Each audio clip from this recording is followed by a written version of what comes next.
The Ireland Palestine Solidarity Campaign was set up in 2001. It was about a year after the start of the Second Intifada, and really it was set up.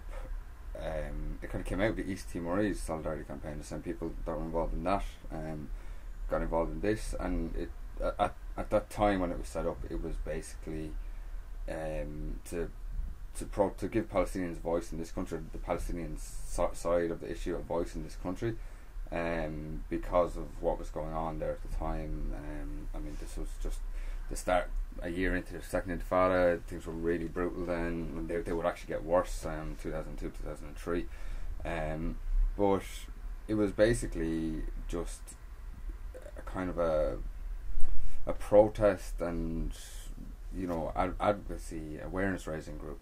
We didn't really have specific demands at that time because we were kind of operating sort of in isolation from the Palestinian movement, although there were Palestinians involved here, but we weren't really in contact with people in Palestine as such, outside of the Palestinian delegation here.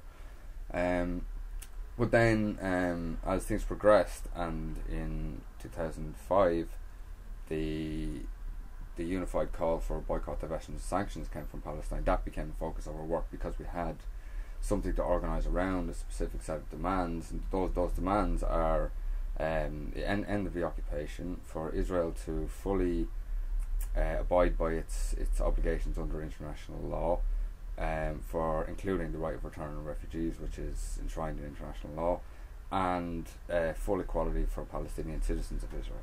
So that there are three basic demands. The slogan is freedom, justice and equality.